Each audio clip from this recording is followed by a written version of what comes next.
아멘. 하나님의 말씀입니다. 자리에 앉으시겠습니다. 오늘 설교 제목은 정말 하나님의 뜻을 알고 싶습니까? 라는 제목으로 말씀을 준비했습니다. 그래서 오늘 이 제목으로 먼저 정말 한번 성도님들께 질문을 드리고 싶어요. 정말 하나님의 뜻을 알고 싶으십니까? 정말입니까? 그 뜻을 알면 순종해야 됨에도 불구하고 그 뜻을 정말 알기를 원하십니까? 네, 꼭 그렇게 되기를 원합니다. 우리가 언제 하나님의 뜻을 알고 싶은가 이렇게 생각을 해보니까 우리가 길을 잃었을 때입니다.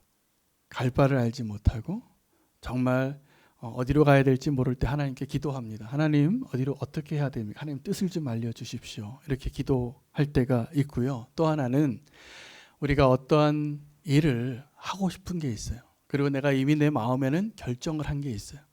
그리고 그 결정을 하나님이 좀 컨펌해 주시기를 원할 때 우리가 하나님의 뜻을 알고 싶어 합니다. 그러지 않으세요? 그러셨죠? 네, 저도 그랬던 것 같습니다.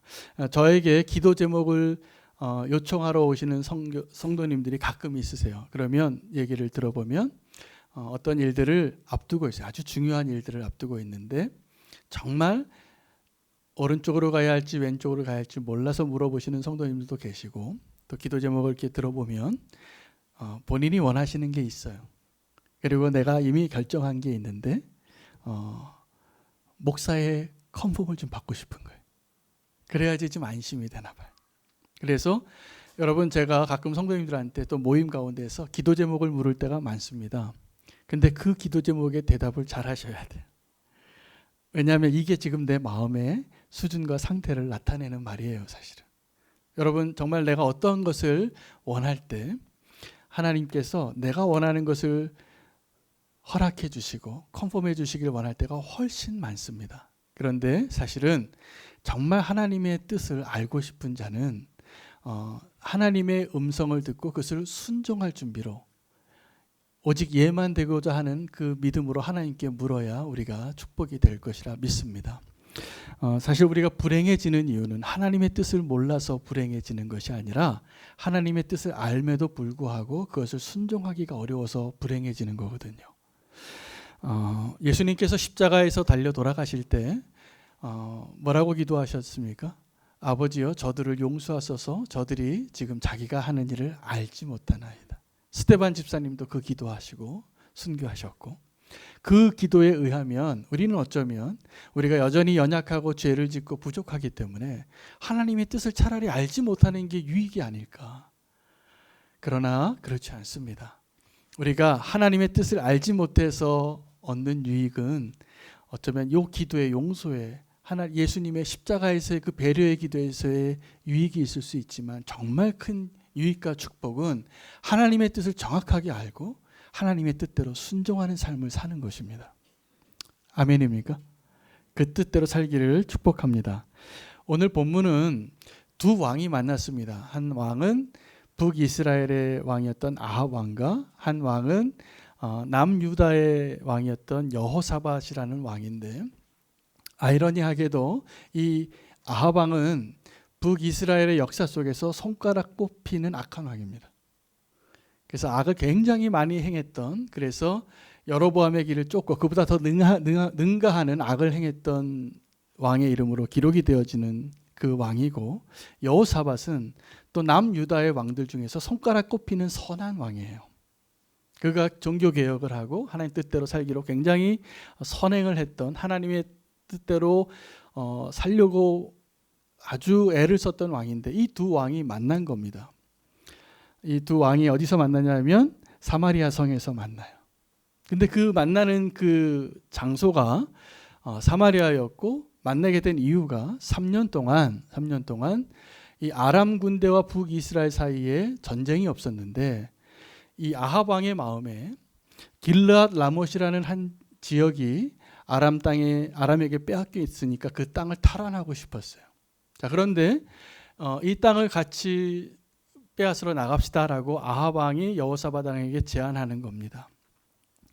그 땅은 그 북이스라엘과 남유다 입장에서는 민족적으로 또 하나님의 백성으로서 하나님이 기업으로 준 땅이었기 때문에 요단강 동편의 끝에 있는, 그래서 아람과 지경에 있었지만 우리나라로 요즘 우리의 모습으로 표현한다면 저 독도를 우리가 많이 빼앗겼으면 그 독도를 다시 찾아야 되는데 남북이 힘을 합해서 일본과 싸우자, 이런 얘기를 하고 있는 겁니다. 예를 들면 그래서 이 북이스라엘 왕이었던 아합 왕과 남유다의 여호사밧 왕이 이 길르앗 라못을 찾기 위해서 뜻을 합하는데 어떻게 말하냐 하면, 이 여호사밧 왕이 나는 왕과 같고 내 말도 왕의 말과 같고 내 백성도 왕의 백성과 같습니다. 이게 무슨 얘기냐면 우리 한민족입니다. 우리 한민족이니까 그 합시다. 이렇게 하고 동의를 하게 된 것입니다. 자, 여기에서 우리는 어떤 사실을 하나 발견하게 되면 이 만남이 아합 왕에게는 하나님께로 돌아올 수 있는 하나의 기회였고 여호사밧 왕에게 있어서는 하나님의 선을 넘어갈 수 있는 위기가 되는 것이었습니다. 그래서 이 두 왕이 함께 뜻을 정해서 이제 그 길르앗 라못을 탈환하자, 이 목적을 가지고 전쟁을 시작하기 전에 이 여호사밧 왕이 이렇게 말합니다. 왕이여, 그런데 우리가 우리 민족의 땅이고 저 땅 하나님 기업으로 주신 땅이니까 저걸 찾는 건 좋은데 하나님께 한번 물어보십시다. 그래서 하나님의 뜻이 무엇인지 알기를 원해서 요청을 합니다. 그랬더니 이 아합 왕이 어렵지 않게 선지자들을 다 모았어요. 한 400명이 되는 선지자가 그 성문 앞에 앉은 그 두 왕 앞에 와서 예언을 하는데 다 뭐라고 얘기하냐면, 왕이시여 올라가셔서 이기십시오. 하나님께서 저 길르앗 라못을 왕들의 손에 넘기셨습니다. 자, 여러분, 이 아름다운 이야기 같이 보입니다. 여기까지만 해도 두 왕이, 하나는 선한 왕이, 하나는 악한 왕이 함께 하나님의 목적을 위해서 연합해서 하나 돼서 그 일을 이루는데 큰 차이가 있어요. 아합 왕과 여호사밧 왕의 차이가 있습니다. 그의 삶이 달랐고 오늘 이 만남이 있기 전에도 여호사밧 왕은 선한 하나님의 뜻대로 살고자 했던 의로운 왕이었다면 아합은 하나님의 뜻을 끊임없이 계속 벗어나고 악을 행했던 손꼽히는 악한 왕이었어요. 근데 동일한 목적으로 하나가 됐는데, 마치 통일된 게, 여러분 얼마 전에 우리나라 몇 년 전에 이 정부가 들어섰을 때 판문점에서 악수하고 선 넘어갔다가 오고 막 통일될 것 같았잖아요. 근데 여전히 우리는 정말 갈 길이 먼 겁니다. 제가 보기에 남북한의 상황이 아주 비슷해요. 물론 우리가 영적으로 더 깨어 있어야 함에도 불구하고 하나 되었다고 하더라도 아직도 갈 길이 멀죠. 그런데 이 두 왕이 하나 되었지만 큰 차이는 하나님께 묻고자 하는 마음이 있느냐 없느냐의 차이였다는 사실입니다. 이 아합에게 있어서 이 길르앗 라못은 또 하나의 나봇의 포도원과 같아요. 자기가 생각하기에는 저 땅을 뺏어야 할 것 같고 3년 동안 아람 군대와 전쟁이 없었어요. 왜요? 자기가 살려줬거든요. 베나닷을. 그리고 그 베나닷과의 그 맺은 조약 때문에 자기 이름 내고 그 거리의 이름을 자기 이름으로 건다는 그 이유 하나 때문에 평화의 조약을 맺었는데 3년밖에 안 가요. 그리고 이 아합 왕이 그 길르앗 라못을 탈환하기 위해서 전쟁을 시작하는 오늘 본문인 것입니다. 여러분, 저와 여러분 안에 나봇의 포도원이나 길르앗 라못이 있을 수 있습니다. 그러나 그것을 구하기 전에 하나님께 꼭 묻고 나아가는 축복된 발걸음 되시길 축복합니다.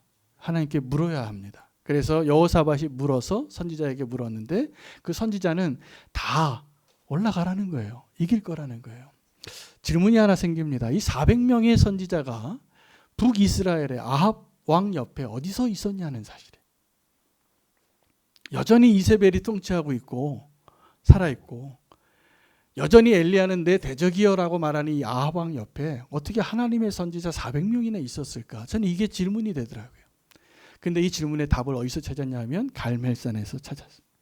여러분, 갈멜산에서 엘리야가 이 아합 왕 앞에서 대결을 벌일 때 분명히 뭐라고 기록이 되어져 있냐면 바알 선지자 450명과 아세라 선지자 400명이 있었는데 실제로 대결은 바알 선지자 450명하고만 합니다. 그 450명 다 죽임을 당합니다. 그날 불이 내렸기 때문에 백성들이 다 쫓아가서 죽이죠. 자, 그런데 이 아세라의 선지자 400명은 그날 그 자리에 없었다는 사실이에요. 여러분, 그 아세라의 선지자들이 지금 이렇게 얘기하는 겁니다. 하나님께서 말씀하십니다 라고. 여러분, 우상을 숭배하는 나라에 가보시면 다신교들이죠. 뭐 인도나 일본이나 이렇게 다신교를 믿는 지역에 가면 또 하나의 그 신을 섬기는 것이 어렵지 않아요. 그들의 세계관으로는. 그래서 그들이 하나님의 선지자인 척하면서 두 왕에게 이렇게 예언을 하는 거예요. 자, 그런데 여기에서 여호사밧 왕은 한 번 더 질문합니다. 이 400명이나 되는 선지자가 다 와서 올라가서 이길 거라고 얘기하는데 아닌 것 같은 거예요. 그래서 이렇게 질문합니다. 여기에 여호와께 물을 만한 선지자가 더 없습니까? 여호와께 정말 하나님의 뜻을 구하고 싶은 사람은 이 질문을 해야 됩니다.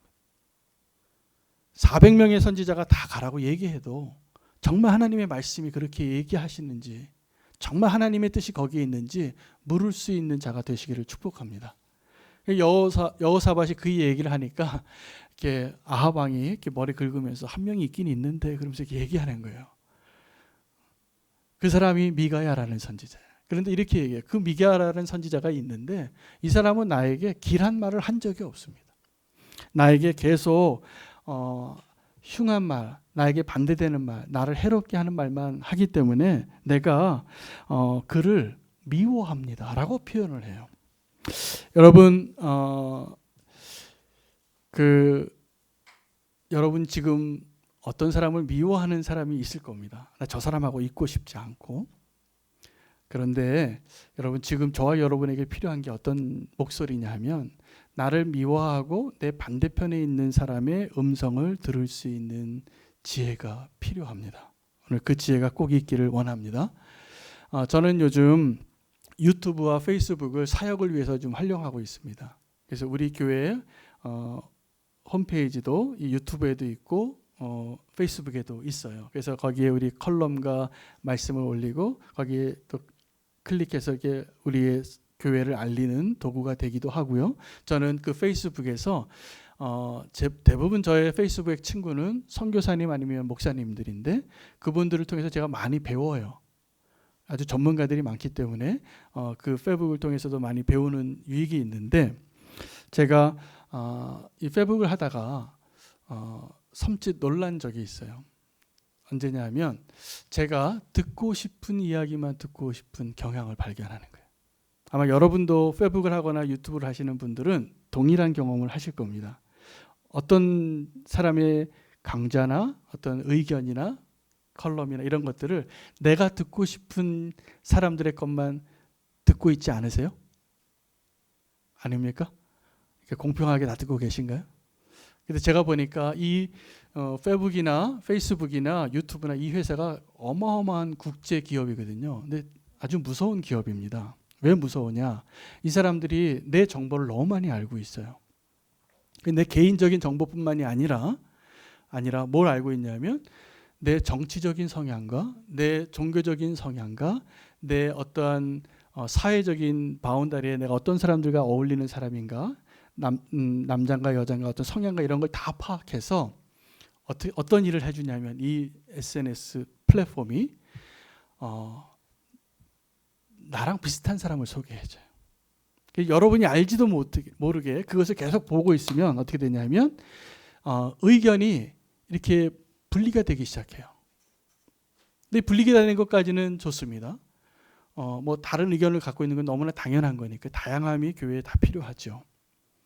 한 예로 교회 안에는 정치적인 의견을 물었을 때 오른쪽에 계신 분이 있고 왼쪽에 계신 분이 있습니다. 오늘 이 자리에도 이렇게 다른 정치적인 견해를 가지고 있는 분이 함께 앉아 계셔서 우리가 예배를 하는데 여러분, 이데올로기는 우리가 지금 믿고 예배하는 이 복음의 진리보다 절대로 더 본질적인 진리가 아닙니다.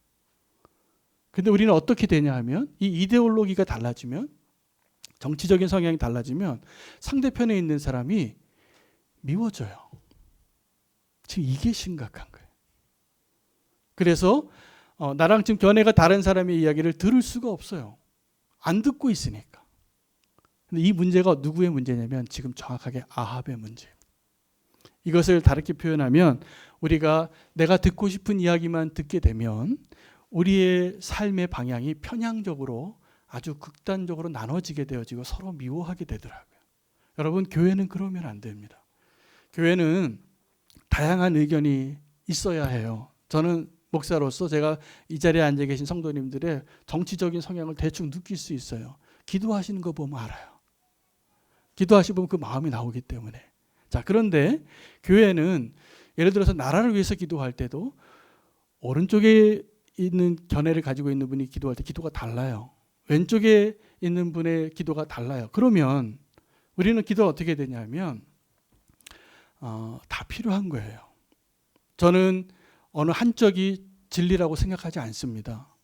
그리고 다 필요한 거예요, 사실은. 그리고 서로 어느 한쪽으로 오래 치우치면 인간의 권력은 다 타락해요. 다 타락합니다. 그래서 다 문제가 있게 되어져 있어요. 그게 역사의 진리잖아요. 우리 다 그걸 배우고 있잖아요. 그런데 우리는 상대편의 의견이 있으면 듣고 싶지 않고 미워하고 아합이 되는 거예요. 저 미가야가 내가 듣고 싶지 않은 이야기만 하니까 듣지 않게 되면 하나님의 음성도 듣지 않게 되는 거예요. 여러분, 저는 지금 정치적인 성향으로 이 이야기를 했지만 더 무서운 편향성은, 더 위험한 편향성은 뭐냐면 제가 이번에 코로나 이 사태 때 기도가 많이 됐어요. 제가 내일 월요일부터 새벽 기도 좀 나오시라고 하는 이유가 다른 게 아니에요. 우리가 어떤 이야기를 듣고 있냐 하면 제가 모이는 예배 드리자고 했더니 교회에 대해서 편향된 소리를 듣고 생각이 달라지기 시작하는 성도들이 있구나라는 게 느껴지기 시작하는 거예요. 어떤 거냐 하면 이런 겁니다. 지금 여러분이 듣고 있는 뉴스나 생각이나 옳다고 생각하는 그것들이 어쩌면 내가 가장 위험한 편향성은 뭐냐면 그 사람들이 정말 믿는 사람들의 소리가 아니기 때문에 그것이 더 합당한 것 같아도 사실은 한 걸음 떨어져서 정말 멀리서 진리를 바라봤을 때 굉장히 위험한 편향성이 되어지는 거예요. 저는 그게 무서운 편향성이라고 생각해요.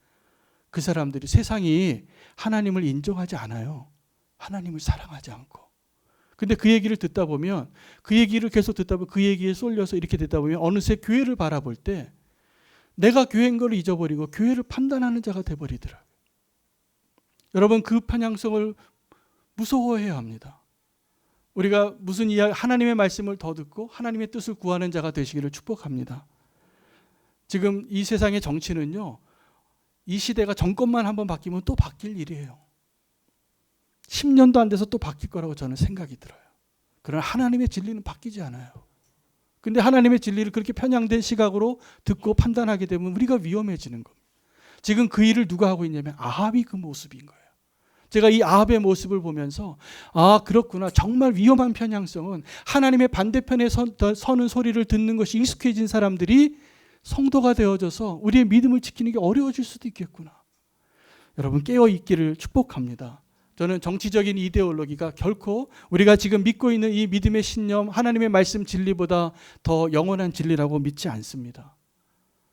그것은 바뀌더라고요.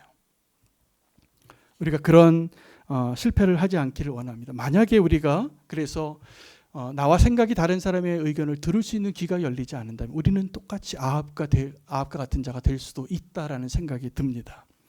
여러분, 이 두 왕이 이 여호사밧의 요청 때문에 400명의 선지자가 올라가라고 얘기했음에도 불구하고 정말 여호와께 물을 수 있는 자 한 사람의 소리가 있다고 해서 그 사람을 기다려요. 내시가 가서 불러오는 동안에 성문 앞에 두 왕이 앉아있고 이 400명의 선지자들이 이 왕에게 얘기할 때 아주 탁월한 400명의 선지자 가운데 한 명이 시드기야라는 선지자가 나타나서 멋진 퍼포먼스를 합니다. 자기가 만든 이 철불을 만들고 나서 예언을 하는데 탁월한 스피치를 가지고 왕을 설득하는 거죠. 이런 사람이 나올 겁니다. 그러면서 내가 하나님의 환상을 봤는데 이 뿔로 저 아람 군대를 물리칠 겁니다. 승리할 겁니다. 확신합니다. 이렇게 얘기하는 거예요. 언제요? 이 미가야의 대답을 듣기 바로 직전에. 그 부르러 간 사이에.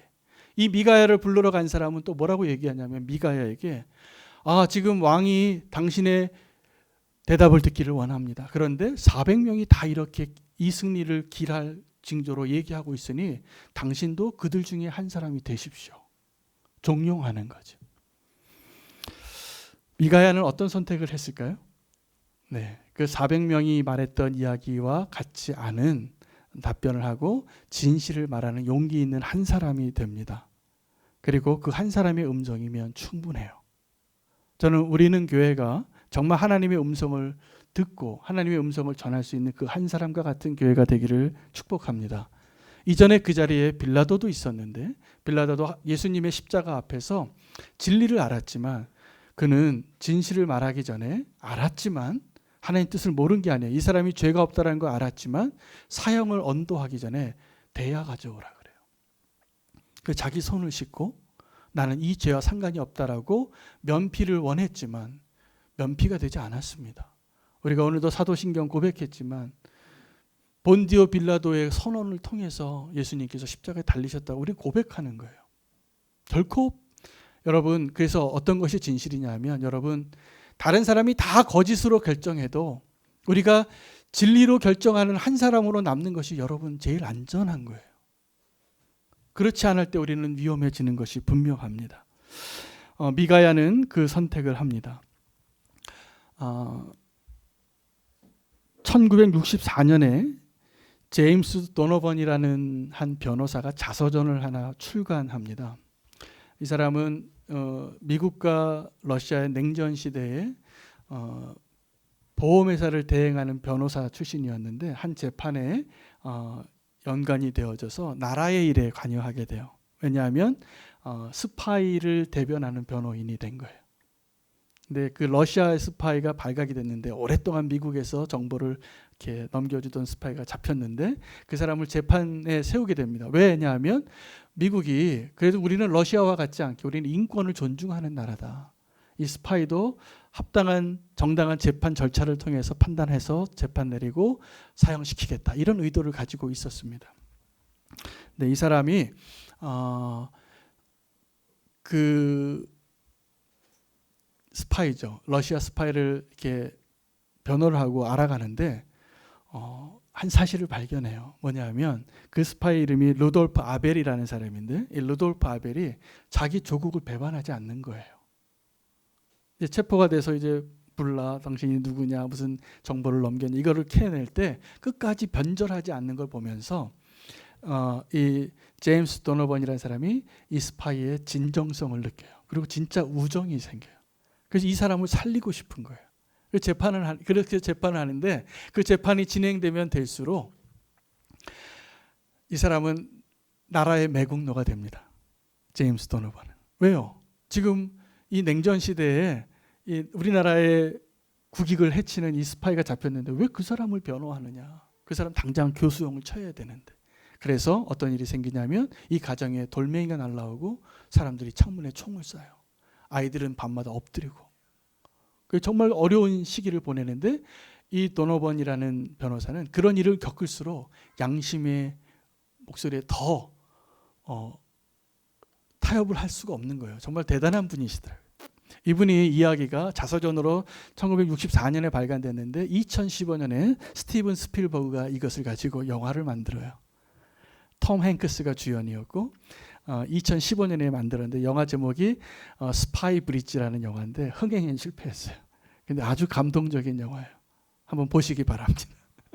그런데 이 영화의 주인공이었던 이 제임스 도너번이라는 이 변호사가 끝까지 이 변호를 하다가 안 되니까 이 나라 전체가 이 사람 한 명을 죽이려고 재판을 하는 거예요. 근데 자기가 보기에는 만약에 내가 반대편 국가에서 절개를 지키면 나는 죽을 죄인인가?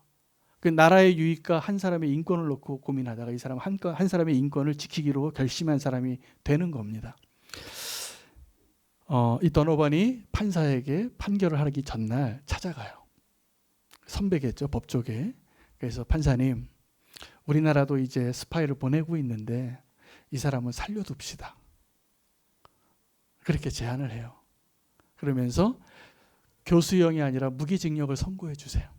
나중에 우리가 혹시 우리나라 포로가 잡히면 맞교환할 수 있자. 이렇게 이 사람이 원래 이 보험회사를 대변하는 변호사였기 때문에 협상의 대가예요. 그래서 이 판사에게도 이렇게 제안을 하니까 판사가 동의를 해요.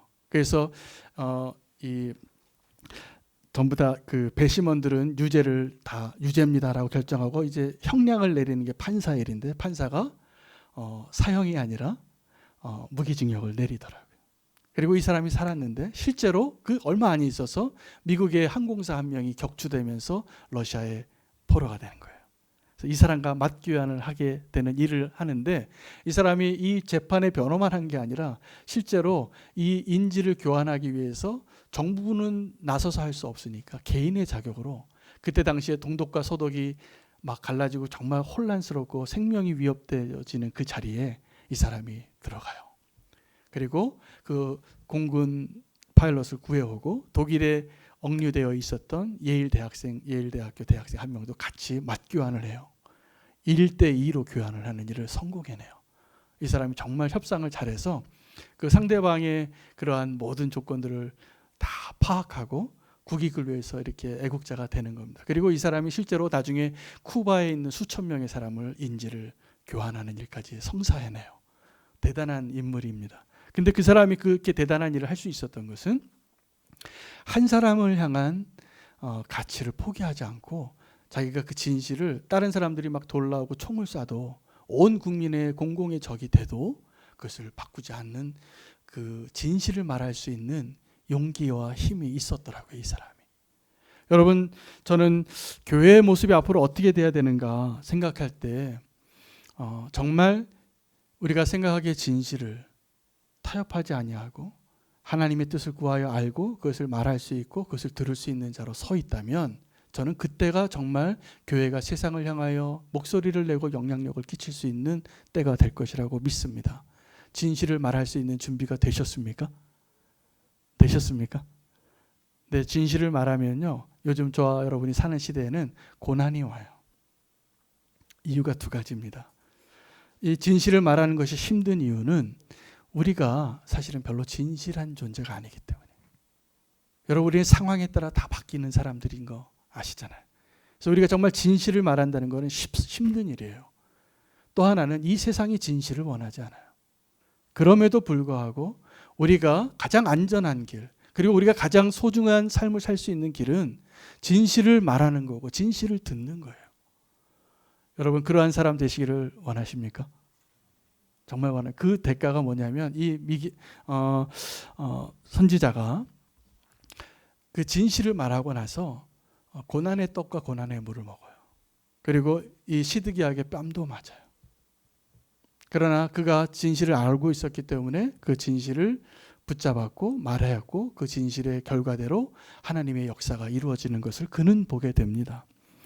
그런데 오늘 이 미가야가 두 왕 앞에서 서서 처음에 했던 대답이 어떤 대답이었냐면 진실을 얘기하지 않았어요. 다른 400명의 그 선지자와 동일하게 얘기합니다. 뭐라고 얘기했냐면 미가야를 불러왔는데 이 사마리아 성문 앞에 앉은 두 왕에게 미가야가 뭐라고 얘기하냐면 왕이시여 올라가십시오.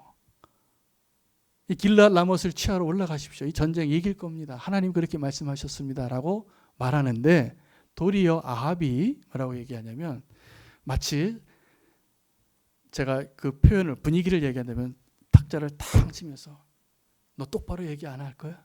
진실만을 얘기해. 내가 어떻게 얘기해야지 네가 진실을 얘기할 거야. 라고 아합이 얘기하는 거예요. 그 얘기를 여호사밧이 얘기했다면 이게 대사가 잘 어울리는 대사인데 그 대사를 아합 왕이 하고 있다는 사실이에요. 어울리지 않죠. 그 비밀이 무언가 우리는 보이지 않는 메시지를 들을 수 있어야 돼요. 오늘도 성경 본문을 읽지만 사실 성경 본문에 행간의 비밀이 많이 담겨져 있는 내용이에요. 오늘 이 사건이 이 대화가 미가야가 와서 올라가십시오 왕들이시오 라고 말할 때 어떻게 말했을까를 한번 상상해 보실 수 있어야 돼요. 그 상상을 돕기 위해서 제가 마태복음 15장 이야기를 하려고 합니다. 마태복음 15장에는 예수님께서 한 사마리아 여인, 가나안 여인과 대화를 하는데 이 가나안 여인의 딸이 병들었어요. 근데 이 병든 딸을 고치기 위해서 예수님에게 쫓아와서 간청을 하는데 예수님이 이 여인을 무시해요. 뭐라고 무시하냐면 나는 이스라엘 집에 잃어버린 양에게로만 왔다. 나 이방인하고 지금 상대하고 너의 딸의 병을 고쳐줄 만큼 한가하지 않다라고 대답을 하시는 거예요. 이게 사실입니까? 사실 아닙니다. 사실은 예수님은 그때 당시에 죄인들과 창녀와 세리와 함께 있었어요. 도리어 종교 지도자들하고는 거리를 두셨던 분이에요. 그런데 정작 지금 자기 딸이 병들어서 예수님께 간청하는 이 가나안 여인에게는 이런 말씀을 하시는 거예요. 나는 이스라엘의 잃어버린 양에게만 왔다. 그러면 이 여자가 낙심하고 갈 줄 알았는데 이 여인은 더 물어요. 더 간청해요. 그래도 주님 한 번만 기회를 주세요. 그러니까는 예수님이 더 모욕적인 말을 하시는 거예요. 아니, 자녀의 떡을 개한테 던지는 건 마땅하지 않다. 내가 너한테 이게 무슨 말이냐면 너 개 같은 사람이다 라는 표현이잖아요. 그런데 이 여인이 그래도 굴하지 않아요. 뭐라고 대답했죠? 다 아시는 것처럼 그 개도 주인의 상에서 떨어진 부스러기를 먹잖아요. 고쳐주세요. 고쳐주세요. 예수님은 그제서야 이 대화까지 오고 나서야 내 믿음이 크도다. 그리고 이 여인을 칭찬하는 거예요. 그러면 예수님과 이 가나안 여인과 대화의 앞부분의 대화는 다 뭐냐면 다른 사람을 향한 메시지였어요. 그때 당시에 옆에 있었던 유대인들을 향한 메시지였던 거예요. 여러분 오늘 이 아합과 미가야의 대화도 동일합니다. 이 예수님과 가나안과의 여인과의 대화 가운데 주석가들 가운데는 이런 얘기를 했어요. 예수님이 이 가나안 여인에게 이렇게 모욕적인 말을 하면서 윙크를 했을 거라는 거예요. 내가 말은 지금 이렇게 하지만 그래 조금만 더 힘을 내. 조금 더 믿음으로 얘기해. 그렇게 얘기했을 상상이 좀 되시죠? 그러니까 보이지 않는 메시지가 있는 거예요. 지금 미가야는 아합과 여호사밧 왕에게 올라가세요라고 말했지만 사실은 제가 생각하기에 거룩한 상상을 해봤는데 이렇게 얘기했을 것 같아요. 주머니에 손 넣고 올라가세요. 올라가서 이길 겁니다. 그러니까 이 아합 왕이 봤을 때는 빈정상한 거죠. 똑바로 얘기해. 진실을 얘기해. 그래서 그제야 진실을 얘기해요. 뭐라고 얘기하냐면 내가 보니 온 이스라엘이 목자 없는 양같이 산에 흩어졌고 여호와의 말씀이 이 무리에게 주인이 없으니 각기 평안히 자기의 집으로 돌아가더이다. 왕은 죽고 백성이 흩어진다는 얘기를 하는 거죠. 이게 정말 미가야가 하나님으로부터 들었던 메시지고 그게 진실이에요. 그리고 그대로 되어져요.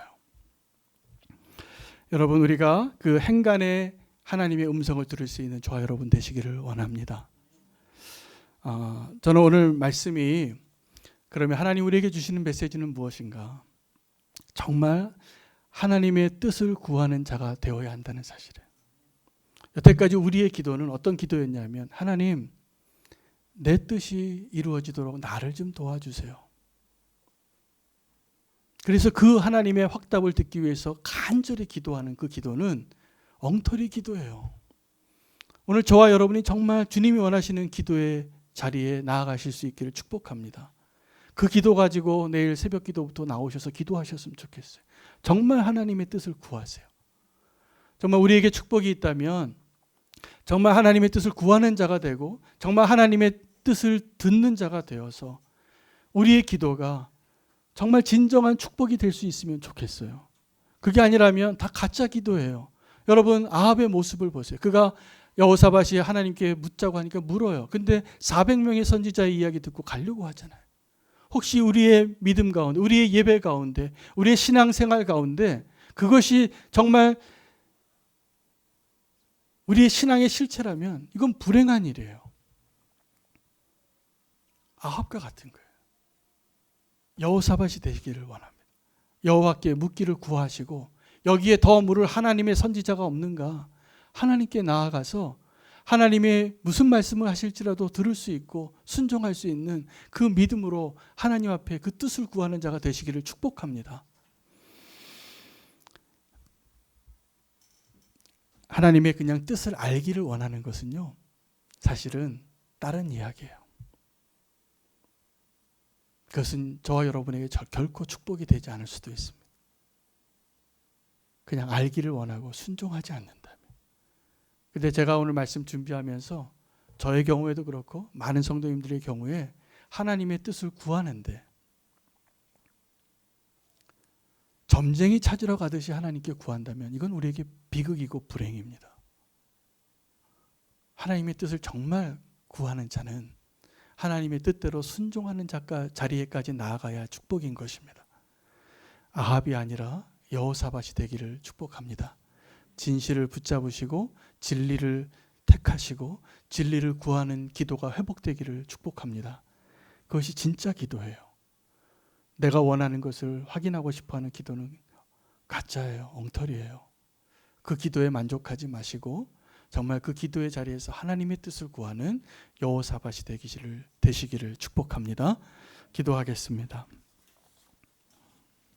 사랑의 주님, 오늘 우리에게 진정한 기도를 가르쳐 주시고 진리를 말할 수 있는 용기를 요구하시는 하나님의 음성에 우리의 마음 깊은 곳에서부터 아멘 할 수 있기를 원합니다. 아합과 같이 내가 듣고 싶은 이야기만 듣고 편향된 자로 하나님의 뜻을 미워하는 자가 되지 않게 해주시고 하나님의 음성을 들을 수 있는 귀를 열어주시고 내가 하나님의 음성 듣고 싶지 않을 때가 정말 하나님의 음성이 필요한 때인 것을 알게 해 주시옵소서. 코로나로 우리가 우리의 믿음의 실체를 보게 하셨습니다. 정말 주님의 음성을 들을 수 있는 자로 진정한 예배자로 우리의 기도가 회복되어지는 축복을 누릴 수 있게 하여 주시옵소서. 주의 뜻을 알기를 원합니다. 주님, 순종할 수 있는 믿음도 허락하여 주시옵소서. 예수 그리스도 이름으로 기도합니다. 아멘.